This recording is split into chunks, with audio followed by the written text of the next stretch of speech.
Hello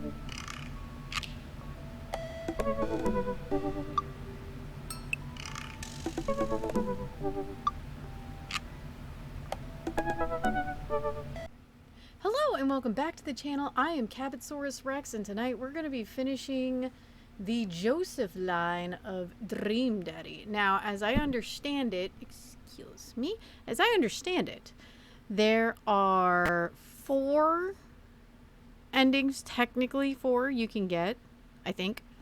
There's like a good ending, a mediocre ending, a death ending, and the secret cult ending. Now, I can't actually do the secret cult ending yet, so we're just gonna cover the other 3, and then we'll do the secret cult ending like after we date all the dads. And so what we're gonna do is we're just gonna follow through the 3 endings. We're just gonna finish what we started, and then if it's the mediocre ending, we'll do the quote unquote good ending, and I'll cut through to that immediately, and we'll also do the death end.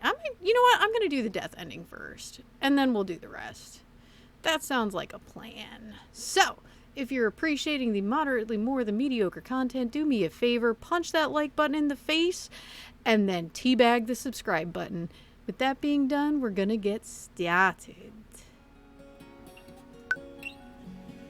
Continue. We're gonna delete that. Homer.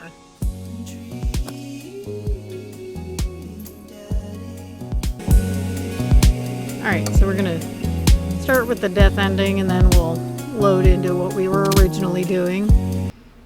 Alright, we're gonna start with the worm. Alright, I dropped to the floor and immediately regret it. I'm gonna be feeling this one for weeks. Wow, I'm definitely not as good at this as I was in college. After a few weak full-body undulations, I get back to my feet. I appreciate your enthusiasm, but too much too fast. Also, you're covered in dirt now. Or I'm a dirty boy. I look around at all the semi-disgusted youths. Maybe that was the wrong move. Alright, Cabot, let's turn up the heat. Running Man? Since time immemorial, this move has never let me down. I start jogging in place, matching the movements with my arms pushing out. This seems to awaken something in Joseph, who feels the fire of the running man deep within him. I look around to the Utes. They're getting into it. Nice work, but we better pick it up or we'll lose interest quick. Hammer slide. I tried to do the hammer slide. Honestly, it's not a bad bit, but the kids don't get too into it. Good effort, buddy, but I think that pan flashed a little too long ago. They're not looking too lively yet, but we can still turn it around. Let's attempt twerking. Twerking is still a thing kids do, right? I gyrate my butt. Oh, this feels bad. This is really rough on my lower back. Several of the kids have their heads in their hands. One kid is filming me with his phone. My career in politics is over. Alright, maybe twerking wasn't the best choice. Alright, time for the big finish. Attempt an unrehearsed backflip. I've seen plenty of people do backflips before. It can't be that hard, right? I bend my knees and throw my arms back. Joseph grabs me. Cabot, don't you dare. I know I could land it. I'm not letting you break your neck in my church. We're not insured for that. The kids stand in awed silence. Oh. Buddy, I can't believe this. Usually I try to defuse a situation like this with a self-deprecating joke, but I can always tell we're way beyond that. If I don't do something big, Joseph, Amanda, and the entire Ute Center population of Maple Bay will never look at me the same way again. In silence, I shift my weight to one side, take a breath, prepare to do an acrobatic step-up style side twist flip, which I plan to transition into a head spin or one of those other breakdancing moves the youths think are so cool. I always secretly believed I'd be really good at that kind of thing. I was wrong. In one motion, I tumbled myself directly through a nearby drink table. Rolling to my feet, I continue to crash and break through the succession of other snack tables in my path. The kids laugh in shock and point their fingers in smartphone cameras. It'd be a great viral comedy goof, a $10,000 hit, if on the last table I didn't slip on a discarded punch ladle and smack into the punch bowl chin first, breaking my neck and killing me instantly. I don't even have time to think about my daughter in my final moments of consciousness. What waits for me beyond the veil? Maybe I'll never know. Maybe this is it. Blackness. You died! Never attempt physical activity without stretching first. Oops. Well then. We're gonna load. We're, Dad.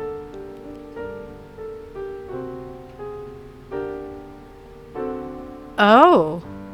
It keeps the music going. We're gonna keep going with walking Mary home. It's been a long day and I'm not yet quite ready to sleep.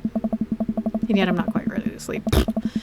Usually when I feel this way, I mainline investigative TV until I pass out, but tonight I feel it would just make me antsy. I decide to take a relaxing stroll. After a bit of wandering, I find myself passing by Jim and Kim's. Being of legal drinking age and sound judgment, I decide to stop in. Typically, I try to limit my consumption of alcohol to set a positive example for Amanda, but I also feel a responsibility to play a role as a social agent in our community, and a watering hole such as Jim and Kim's is the perfect place to do it. Also, I desperately need a beer. Das Bier! Jim and Kim's is lively tonight. The patrons are milling around and even Neil seems to be having a good time. Coming here was a good idea. As I reach to collect my beer, I see Mary at the end of the bar. She's not semi-ironically throwing herself all over anyone. In fact, she's alone. She looks so sad. A pang of guilt shoots through me. Does she know? Is this because of me? Am I a homewrecker? Let's say hi. I decide to go say hello. I walk over to her booth and she doesn't look up. The seat taken? She still doesn't look up. I take a seat anyways and she finally notices me. You. Okay, this was maybe not the best idea. Hi. Having fun with your new best friend, Joseph? He's a great... I'm so glad. So happy for you two. Mary, I'm not... I'd never accuse you of anything uncouth, Cabot. You're just having an innocent, very platonic time with my husband. A supportive friendship. Come on. You're a good friend, aren't you? I'm there when he needs me, Mary. Unlike some other people in his life. So you're an expert on my marriage now? It doesn't take an expert to see you two are miserable. Then what does that make you? We were miserable a long time before you started poking into our business, buddy boy. Don't come around thinking you're some sort of paragon of empathy just because you got involved where you weren't welcome. Mary takes a long sip of her drink. This was a mistake. You know, you're really not his type. I'm surprised. Oh. I did not mean to do that. Well, we tried to walk Mary home. Well, it's been a long day. I'm just about ready to pack it in. After a few bites of ice cream from the freezer, I turn off all the lights and walk down the hall to my room. I wonder if Amanda's still awake. That kid needs some sleep. As I pass her room, I can hear a faint sound, but can't quite make out what it is. I move a little closer. Is she crying? I knock gently on the door. Hey, Amanda? The crying immediately stops. Not right now. Her voice sounds strange. She sniffles. I need to make sure she's okay. I open the door. In the dark, I can see Amanda's outline in the middle of her bed, knees hugged up against her body. Is everything okay? I don't want to talk about it. Something happened? Did something happen? No, nothing happened. Go away. Amanda, get out! Okay. I quickly leave her room and shut the door behind me. Once the door closes, I can hear her crying again. Wow. What has her so upset? She seemed fine earlier. She's usually so open with me. Did I do something wrong? Is she mad at me? I guess if she wasn't before, she definitely is now. I can't even remember the last time she snapped at me like that. I have a hard time falling asleep, but when I finally do, I'm still thinking about Amanda. After a long night of very little sleep, I roll out of bed and make myself a pot of coffee. Amanda should be up for school soon. Maybe she'll be willing to talk about whatever's bothering her. About 10 minutes before she's supposed to leave, Amanda comes out the room and makes a beeline for the freezer. Morning, Amanda. Morning. She drops a frozen waffle into the toaster and slams the freezer door. She won't even look at me. Yikes. So, anything big going on at school today? No. Okay. Do you need a ride to school? No. Want some coffee? Amanda pulls the toaster lever up and takes her still freezer burn waffle out before it's finished cooking. I have to go. Amanda picks up her bag and storms out. Oh, okay. Haven't seen her act like this in a long time. It's usually short-lived, but it always hurts. Hopefully this blows over and things are back to normal soon. I sit back at the kitchen table and look at a picture of Amanda and I hanging on a wall. I'm teaching her to ride a bike. Her face is a mixture of excitement and pure, unadulterated fear. I remember how determined she was. Every time she would fall off and scrape her knees, she would get up and try again. And finally, I had to stop her because she was bleeding everywhere. Then she started to cry because she didn't think she needed bandages and wanted to keep trying. As I put the bike away, she just stood in the middle of the street and screamed. Then I took her for ice cream and it was like nothing happened. After giving it a bit of thought, I decide that if I force her to talk about it, I'm only going to make things worse, but I have an idea. I start rummaging around for ingredients. I hear Amanda walk in the door. Instead of heading for the kitchen like she normally does, she makes a beeline for her room. She's clearly trying to avoid me. Hey, Pumpkin? What? Can you come here for a sec? There's a moment of silence. Yeah. I wanted to say sorry about last night.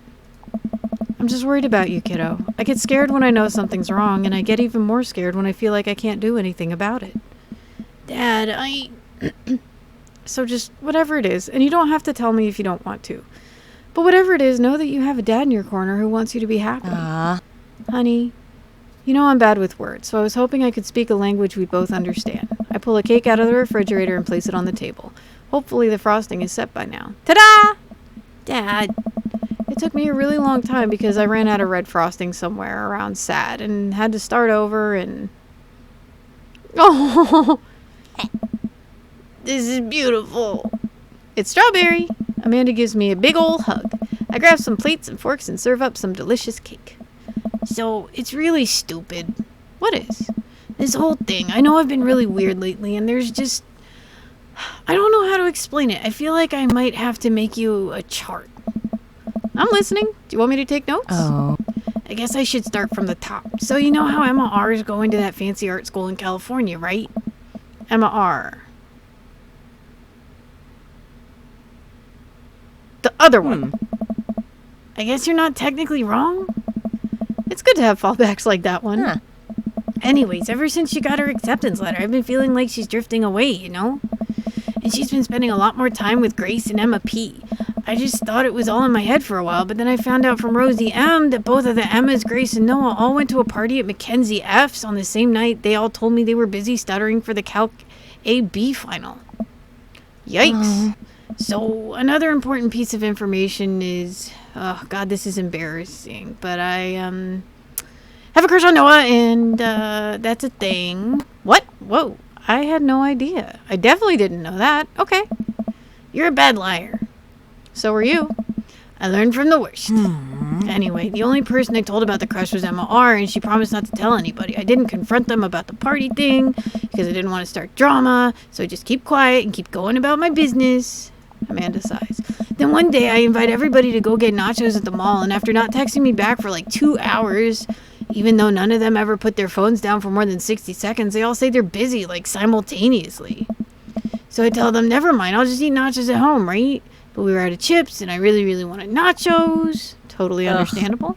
So I go to the mall anyway. I get to the food court, and who do I see there but Grace, Emma P, Emma R, and Noah, all hanging out together and eating nachos without me. What? That is a felony! It gets better. I'm standing by the escalators watching them, and I realize that Noah has his arm around Emma R, which is kind of weird, right? But then they kiss! No. Yes, I know. So I storm over there, and I'm like, hey! And Grace drops a nacho on her shirt because of course she does, and Emma R just like glares at me. Grace. Nothing is coming up. I don't know who that is. Grace is the... Did she poop the bed too? No, Dad, please stick with me. Grace is the one nobody really likes, or I guess that's me now. But anyway, nobody will say anything. I'm just like, you guys suck. Which I realize is not the most eloquent thing to say, but I was really angry and really embarrassed, and I just wanted to get out of there. So I left without nachos, might I add, which only further contributed to this shitty day. And I immediately drafted a super long text to the group chat asking them why they've been so weird. And I wrote another one to Emma R asking how long the Noah thing's been going on, and sorry, I know that's a lot. You still following? What did Emma R say? Oh, okay, get a load of this. Emma R says, you know what? Let me just read it to you. Amanda pulls out her phone and reads, word for word, an arduously long string of text messages. Can you believe that?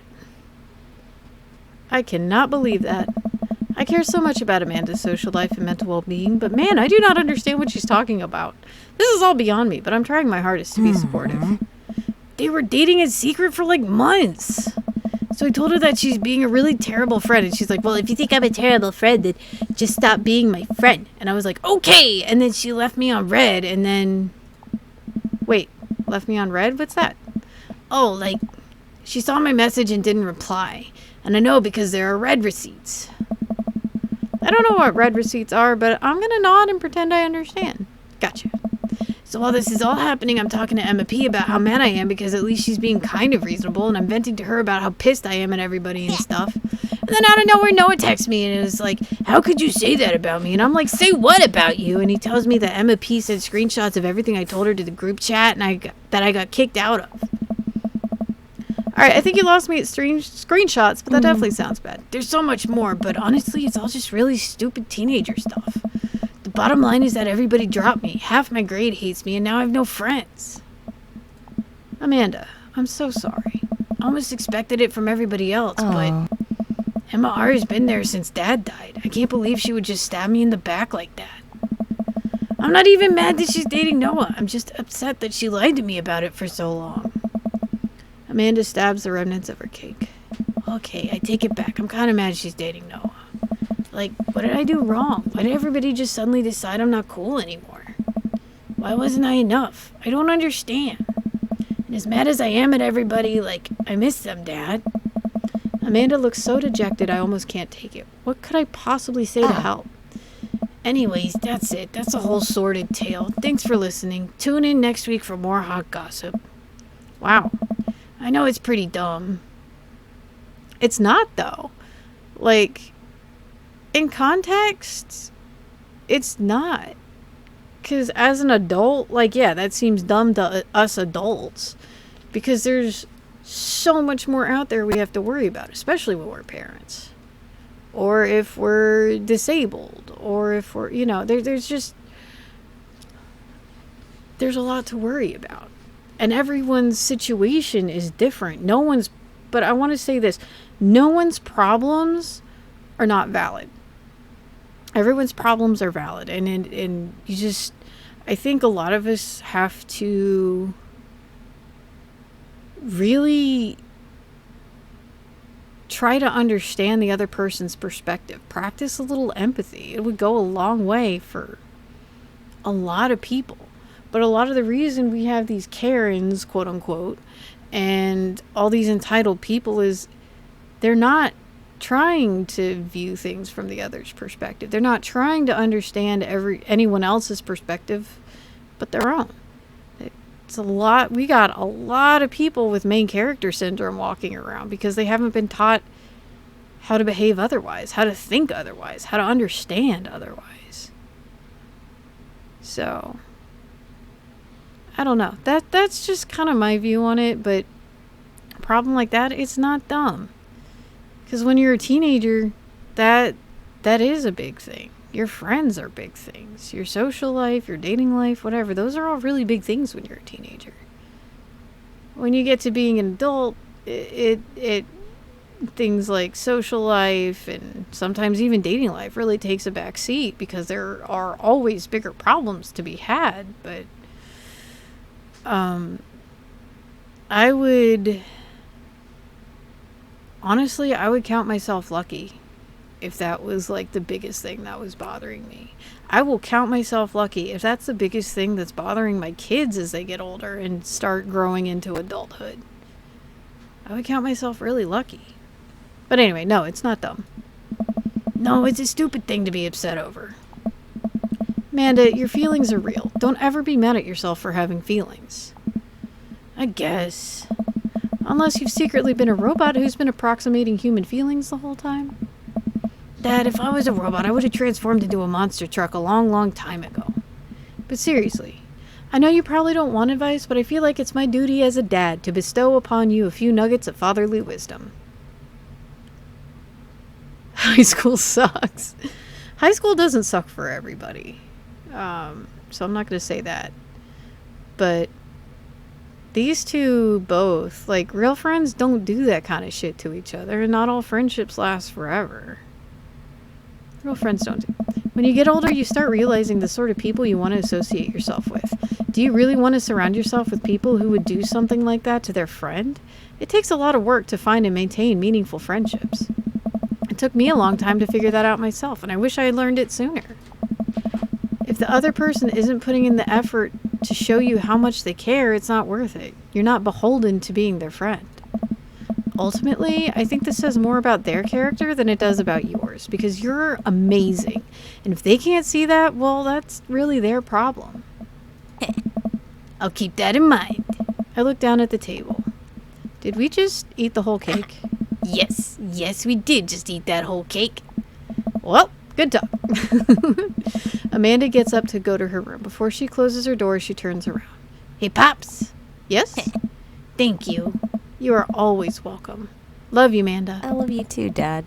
Oh, I love you too, Dad. Welcome. You've got dads. Hey, Craig. Hey, dude, I've got the runs. Oh, I've got just the thing. I'll head to the store and grab you a real chunky milkshake, cherry licorice, and a book of word jumbles that I find helpful in strenuous times such as these. What? Ha, dude, wouldn't that make it worse? Oh, it's not for the diarrhea. The milkshakes are just comforting. Wait, why are we talking about this? By I've got the runs, I meant that I feel like running. Want to come with me to the gym? Why do I feel less excited about that than getting you home remedies for diarrhea? Come on, man, it'll be fun. You know what? Sure. When are we doing this? There's 30 more minutes left in this Meat Hell marathon. I'm outside right now. I'm warming up. Okay. At least let me see if Betty gets away from the wolves in time to get her sopressata wrapped cheesecake out of the oven. Oh my goodness. We're gonna go running. Hey. The gym just installed these new virtual jogging treadmills. We'll feel like we're running outdoors. Bro. You can see the other runners on your screen too. Let's try it out together. Other runners? Will I be able to keep up? Don't worry, we're here to cheer each other on. I'll be right here with you. Nice. Let's get a rhythm going. Keep your heart rate up, but don't overexert yourself. You'll do great. Run that dad.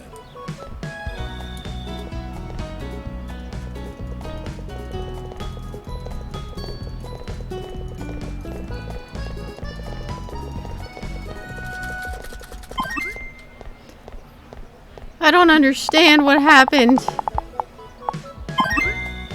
Oh, yay! S++. That was a gold medal performance. Way to go. Oh my Welcome. god. You've got dads. I don't even know. What was that? Alright. You know what they say about third dates? They get pretty serious. You might not have time to browse Dad Book for a while. Are you ready? We're gonna save and continue because we're just gonna do this. I really want to see Joseph again, but after that weird encounter with Mary, I don't know. He's my friend, right? I should be able to hang out with him and it not be weird, right? Right? The computer pings as a message flies into my inbox. It's Joseph. Hi, Gabbit. We should hang out. Like, actually hang out. No manual labor, no impromptu therapy. Wait, how are we going to get on the open ocean? Impromptu therapy sessions with sad DJs, no kids, just you, me, and the open ocean. Whoa. Prescient? How are we going to get on the open ocean, you might ask? Good question. If you're interested, I'll meet you down by the marina, and you can check out the goods, if you know what I mean. I mean my yacht. Let me know. Joseph owns a yacht. All right. I'm as surprised as you are. Ah, You've been holding out on me, your only daughter whom you love. Well, what did you think that having me as a father would somehow afford you the fringe benefit of getting to go on a yacht? What else did it get me? A healthy upbringing and a supportive environment. Yeah, okay, but what if I had that exact same upbringing in a healthy environment, but I could also go on a yacht sometimes? Relax, kiddo. Joseph's inviting me onto his yacht. It's going to be a yacht of fun. I'm glad you're excited, but that doesn't mean you get to start throwing out puns. Why yacht, Amanda? Well, I gotta go get ready to go on my friend's yacht. I start to walk away, but Amanda stops me. Hey, in all seriousness, I hope you have fun. But make good choices, okay? But Dad... Don't stay out too late or you can't go to Jennifer Longforth's birthday party this weekend. She promised me she would propose to me. Prompose to me. Oh, I get it now. But ended up going with Logan Crutchfield. I'm not going anywhere near that party. Good bit, Dad. Good bit.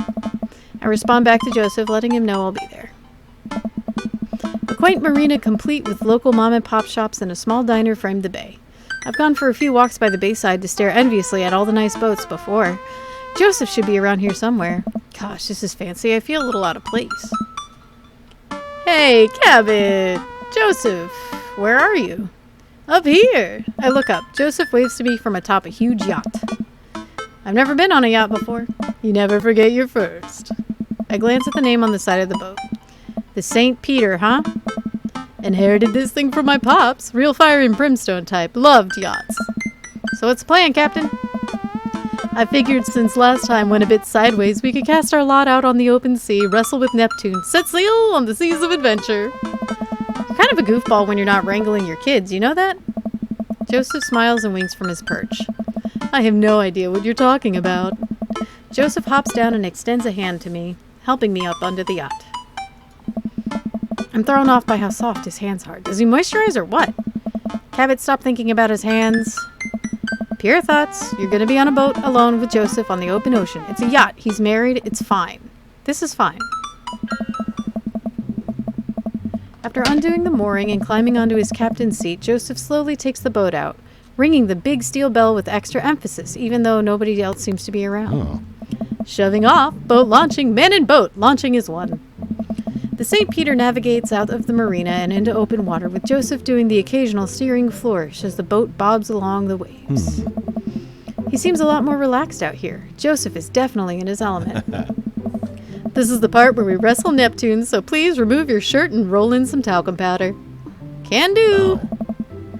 I dramatically pull off my shirt, my dad bod illuminated in the reflection of Maple Bay's rippling water. I am strong.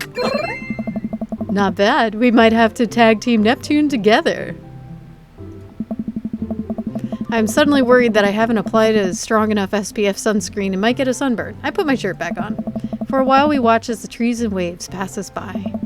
Where are we going? A little further out. It's a lot quieter once we get out on open water. Plus we could see whales. Whales are cool. I don't trust whales. Nothing should be that big. Hey. That's what she said. Noted. Joseph maneuvers the boat past some buoys. He sighs. Wish I could get out here more often, but you know. Family, wife, saving souls. Wink. Wink? So many souls, I can barely hold them all. I watched Joseph work the boat. Despite his age, he doesn't look like he's slowed down at all. And from here, I can see how toned his muscles are. In pure thoughts. Yeah.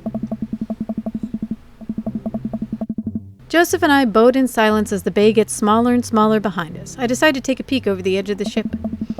The wake this thing kicks off is intense. I wonder if Joseph would ever let me water ski off his yacht. Hey, dolphins!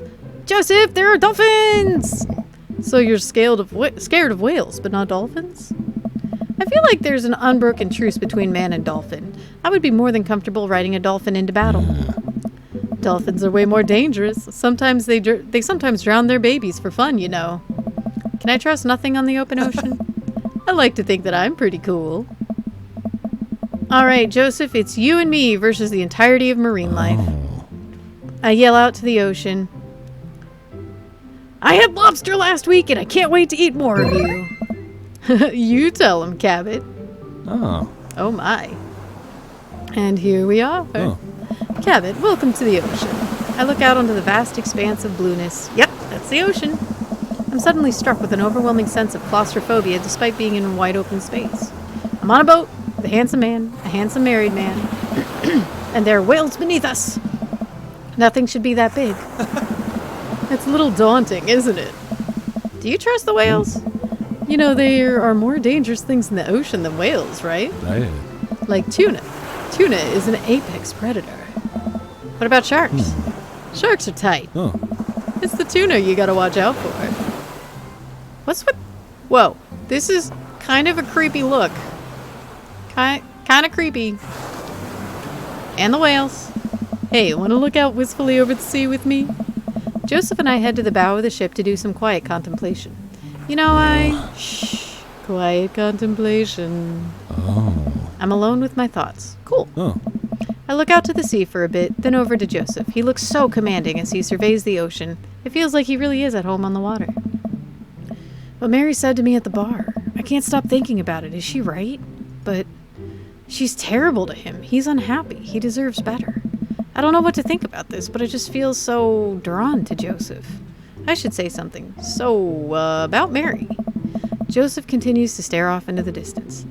It's, well, if you really want to know. Kirk Douglas! Suddenly I hear a sputter. Kurt Douglas. A sputter coming from the engine room. Joseph runs over to the boat's controls and taps some dials. I guess we can talk about Mary later. Oh, okay, so. We might have a small problem. What small problem? We are out of gas. The whales are gonna get us. The whales siphoned our gas. It's okay. I can just call one of my boat buddies to come tow us back in. Joseph pulls out his phone. Just kidding, I can't do that because there's no service. I check my phone. I don't have service either. Should we just submit ourselves to the whales? Well, I do have an old radio in the office, but it's broken. Are you handy with tools? I'm a dad. If the radio is anything like frantically putting together a bike on Christmas Eve, it should be no problem. Let's take a look at it and see what we can figure out. Joseph directs me toward the radio and showcases its insides. I don't know how radios work. I think there's just some frayed wires in here. If we can reattach them, we should have a working radio in no time. We stare into the interior of the radio. I'm not entirely sure what I'm looking at. I don't think Joseph knows either. You know what? Let's just throw some stuff around in there and see what works. Oops. MacGyver, that radio! Oh.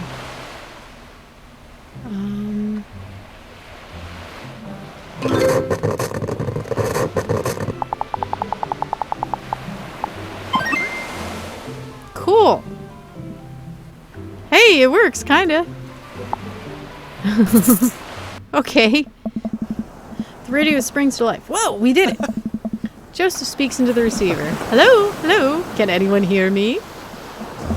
Tries a few other channels. Nobody responds. We might be a little far out. I don't think there's anyone in range. How big's the range? Well, this radio came with the boat when my dad bought it in the 60s, so not great. That's reassuring. Now what? There's worse places to be stuck on than a yacht. Wine? Wine! I keep a couple emergency bottles below deck. Want to go grab some while I fiddle with this radio some more? Let's see.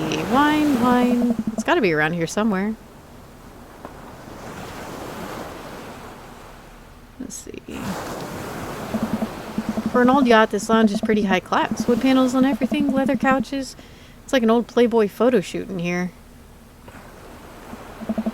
Oh, a California King. Swanky. It's unmade and a little messy. Less swanky. For an old yacht, this lounge is pretty high class. Oh, floor.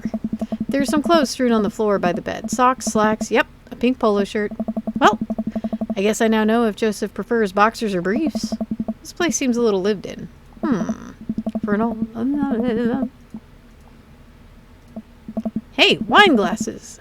I must be hot on the trail, but no wine. I grab 2 glasses and get back to searching.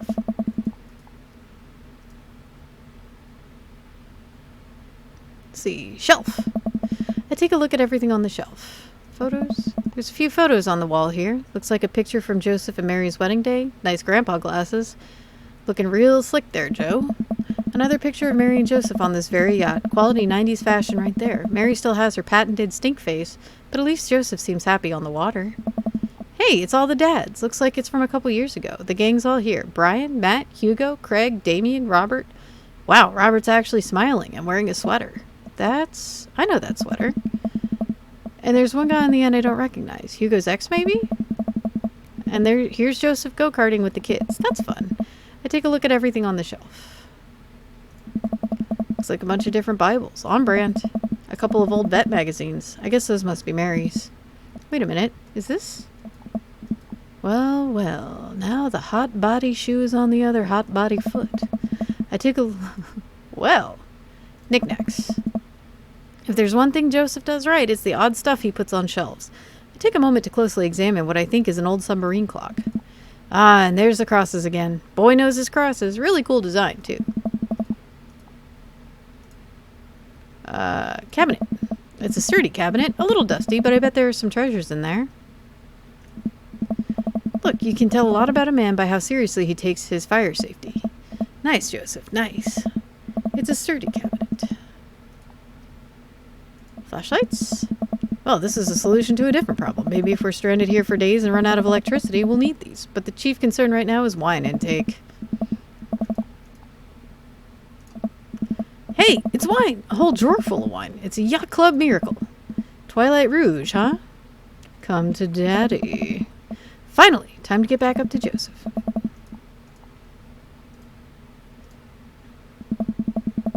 I bring the wine and glasses up to the deck to find Joseph still hunched over the radio. Cabot, wine, good to see you too. Just in time for the sunset. I didn't take you for a drinker. Haven't you heard? I'm a cool minister. How cool. I can land half my kickflips. What is that, like 4? Yeah. 5 on a good day. Pour me. Power pour. Whoa, okay, time to party. Wow, that's still a creepy face. I didn't notice it until now. Creepy face. We clink our glasses and drink them. This wine's not bad. There's a hint of... Am I tasting grapes? Oh. You have a discerning palate. It might be grapes.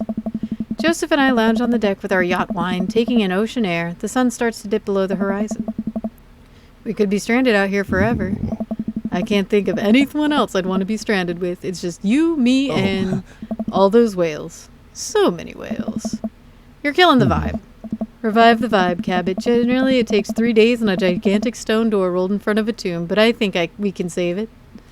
Do you like your mysteries, hot body? More McDonald! The face!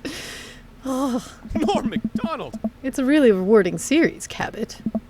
Uh-huh. Yeah. Look, you have fun with your word jumbles. I will enjoy the well-crafted narrative excellence of a highly regarded serial. Of sex books. Oh. Detective novels. Sexy detective books featuring a hard-boiled gumshoe who can't be held down by the law or by love or by the mystery of the Spanish lover. Oh, you read them too. The author really hit her stride around book 17. Oh, Jesus Christ. Book 17? It's a lot of books.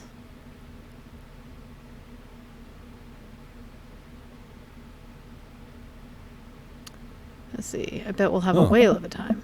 Back to whales, huh? I'm trying to alleviate my fear of whales by making jokes about them because I don't have any healthier coping mechanisms. Cheers to that. Oh, I go to take another sip of wine but stop myself. Is wine an acceptable beverage in Margarita Zone? That it is, Cabot. All beverages of leisure are welcome in the Margarita Zone. This is almost what we wanted, right? No responsibilities, no worries, other than possibly dying out here. And the whales. But yeah, I'd say we're in the zone. Got the creepy fucking smile. Joseph and I clink our wine glasses again. To the Margarita Zone. Wasted away again. If you have any salt shakers, we can arrange them in a pentagram to summon Jimmy Buffett. Maybe he can save us. As a youth minister, I make my pacts neither with the devil nor island jammers.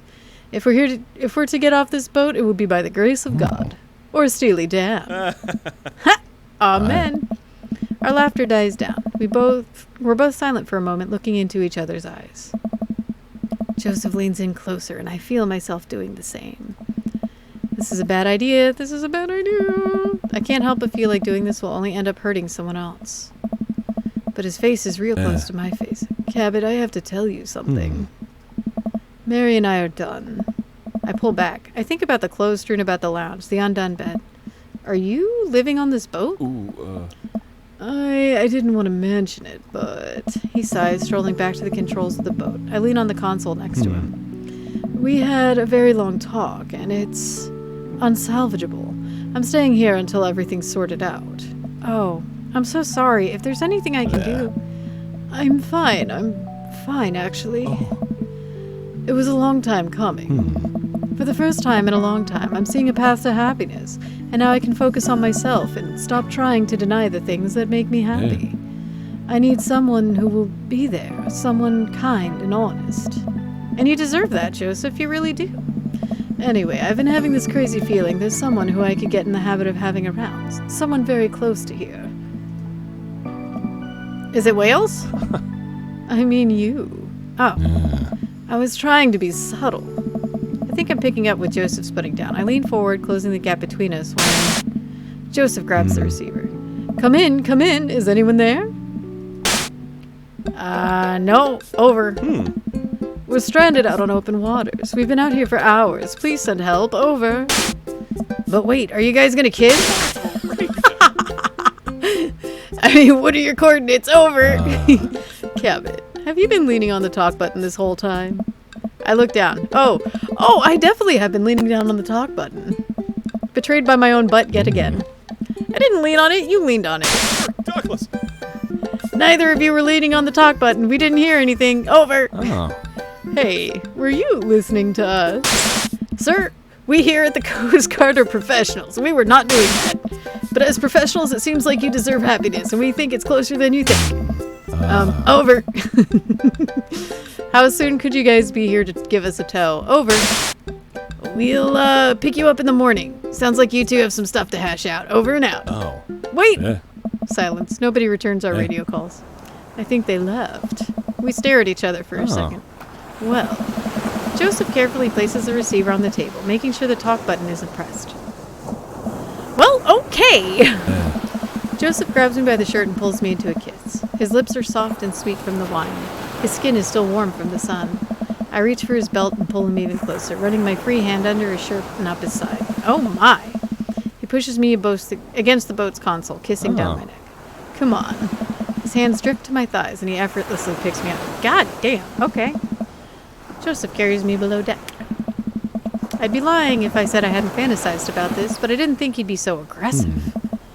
I've wanted this for so long.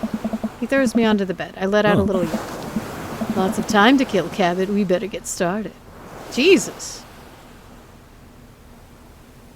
You whore. Oh, man. I might have overdone it on the wine last night. Just a few more minutes of sleep will do just fine. Wait.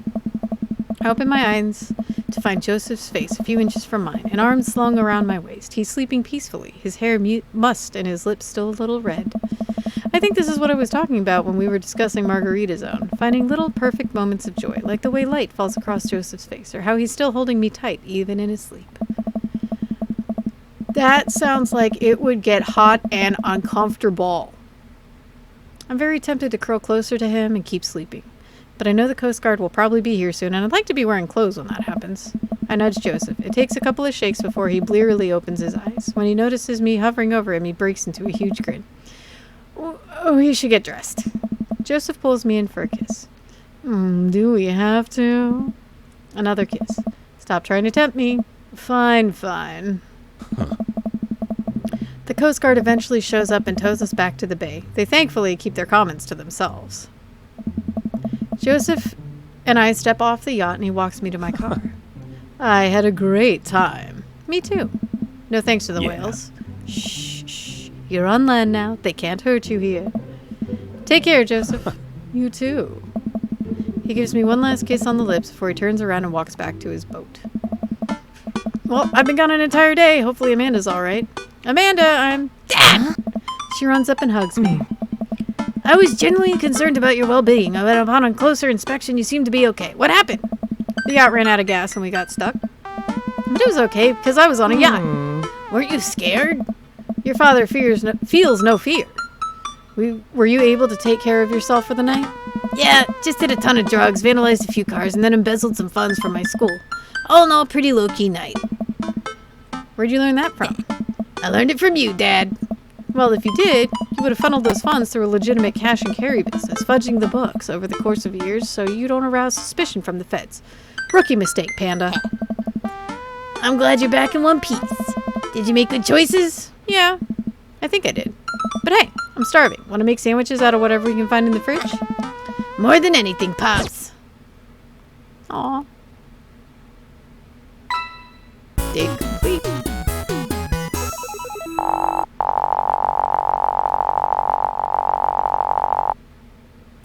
Hell yeah! I've Mandals? never had that much fun in my life. Well, there was Awesome. not a whole lot of family fun on that trip. Thankfully, no whales.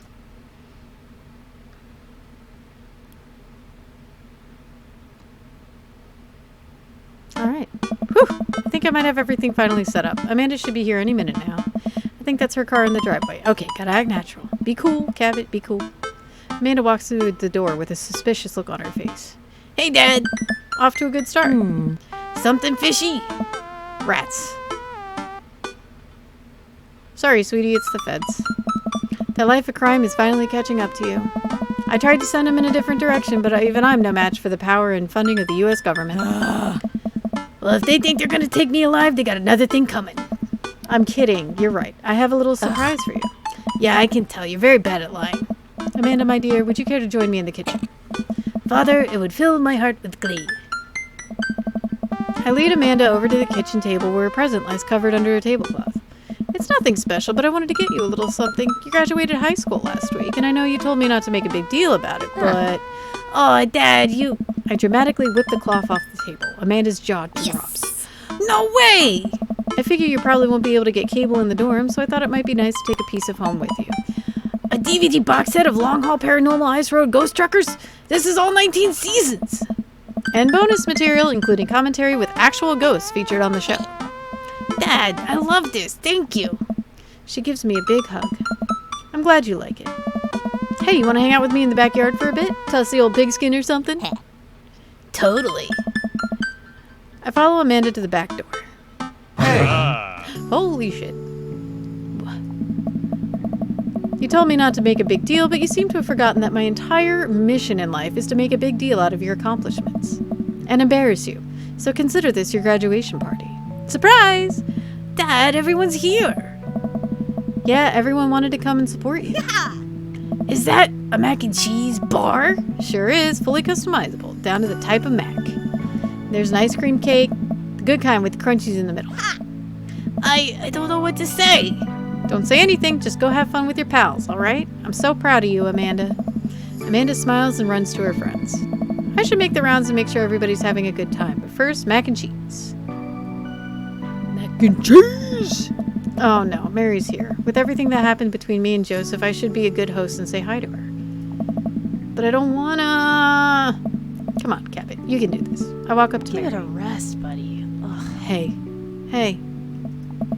You been good? Just peachy. I have to go over there now.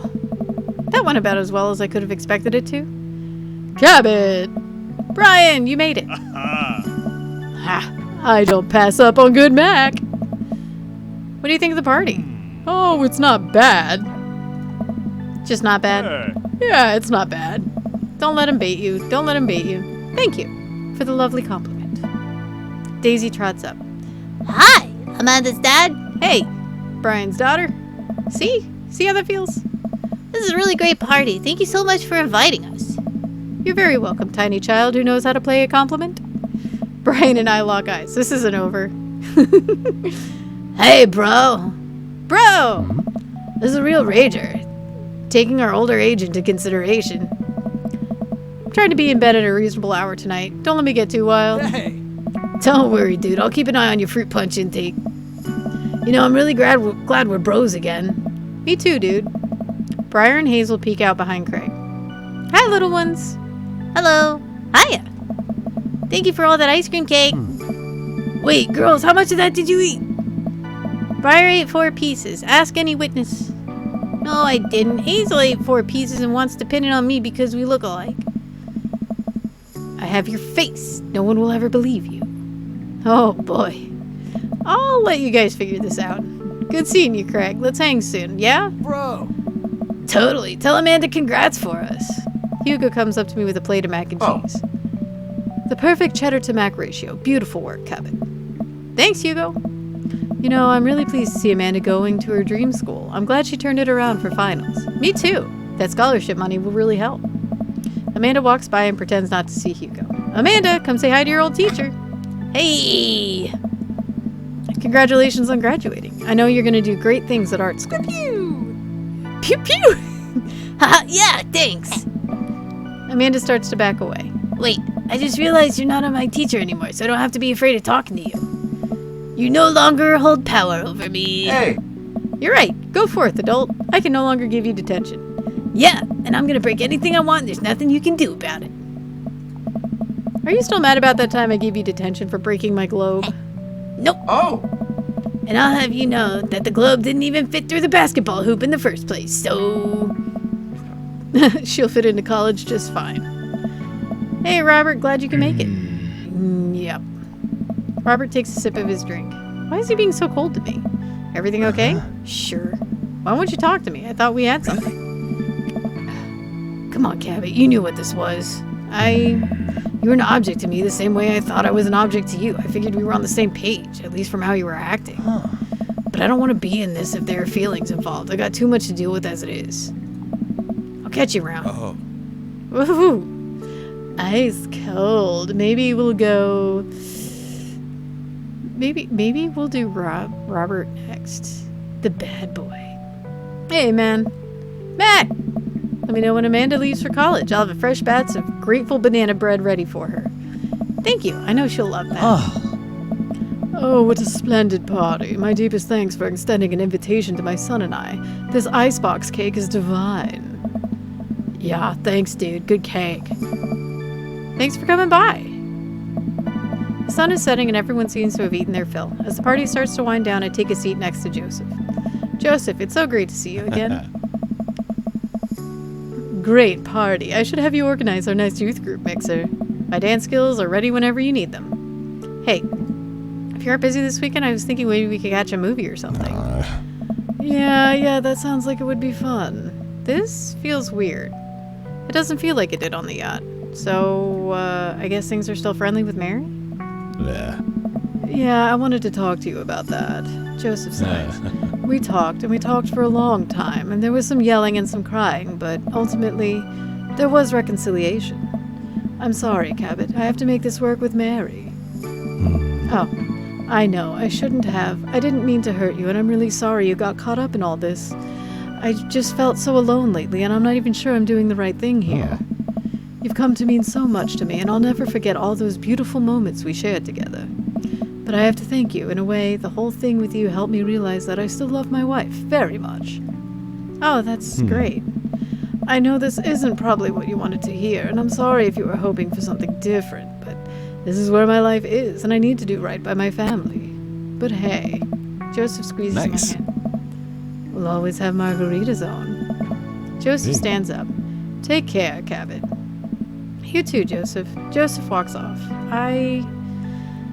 Man, did I do something wrong? Was there another way this could have ended if I had done things differently? I walk over to the half-melted remnants of the ice cream cake and shove a forkful into my mouth. This ice cream cake is my new boyfriend. The last guests begin to make their way out of the party. Amanda wanders over and sits down next to me. Killer party, Pops. What can I say? I was inspired.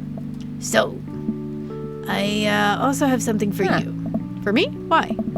Not to be completely genuine about my feelings for once or anything, but growing up wasn't easy, but it could have been a lot harder if it wasn't for you. Dad, you've been there for me through everything. There's been times in my life where you were my only friend. I was really scared of going to college and being so far away from you, but I realized that everything you've done for me has been to prepare me for this, and I'm ready.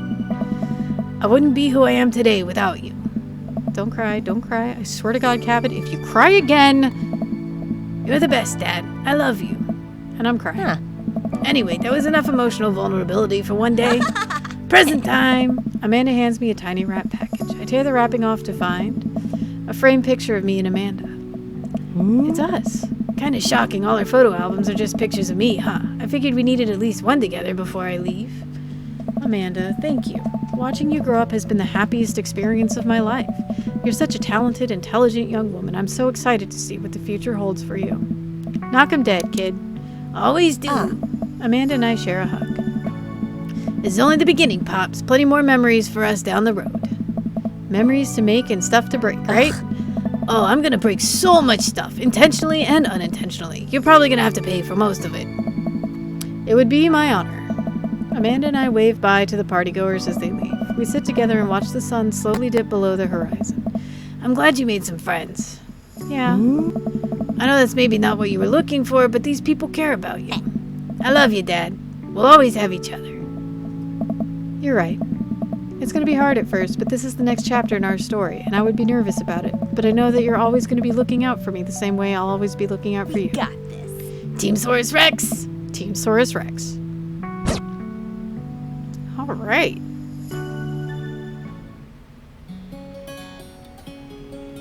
Cool.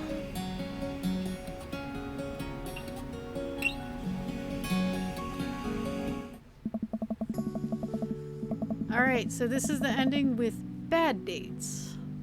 So let's see what is in store here. All right, the sun is setting and everyone seems to have eaten their fill. As the party starts to wind down, I take a seat next to Joseph. Joseph, it's so good to see you again. Great party. I should have you organize our next youth group mixer. My dance skills are ready whenever you need them. Hey, if you aren't busy this weekend, I was thinking maybe we could catch a movie or something. Yeah, that would be fun. Or we could take the yacht out again. Joseph sidles up to me and presses a kiss against my neck. Wait, this feels weird. So, I guess things are still friendly with Mary? Yeah, we're actually staying together. Wait, what? Why? For a lot of reasons. There's the kids, for one. And the fact that we have to be a pillar for this community. So many people look up to us as the model marriage, and I would hate to let my parishioners down. But weren't you just magging on him? Yeah. But that doesn't stop you and I... Oh, you dirty boy. Oh, no. You're trying to keep him as a butt buddy. No! I pull away from Joseph. That's not what I want.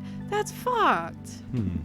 I know it's not perfect, and God, how I wish it were. If it were up to me, you and I would be sailing the 7 seas in search of Margaritaville. But this is real life, and all we can do is find Margarita Zone wherever we can. Look, there's a difference, okay? Because, you know, I'm in the poly community with my husband. I know people in the poly community, but this is cheating. Because he doesn't have any of that shit, any of the agreements, no. There's no boundaries, there's no set thing with Mary. She just knows that he's just grabbing up butt buddies, but on the side. Oh no, that is so toxic, bro. That is so toxic. I look down, too nervous to respond. I feel his hand on my, whatever works for people, but clearly this dynamic that Joseph is trying to keep does not work. Oh, not cool, bro. I look down, too nervous to respond. I feel his hand on mine and I don't pull away. I'll leave you to think about it, but just know you can reach out to me for anything. Joseph gets up and walks away. I don't know what to think. The last guests begin to wake their way out of the party. All right. Dad.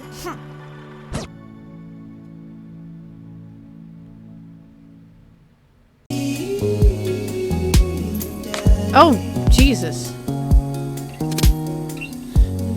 Why?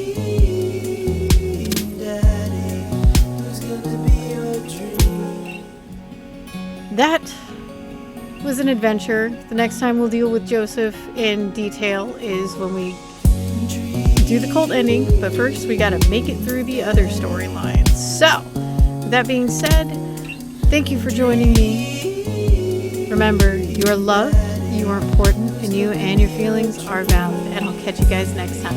Bye-bye!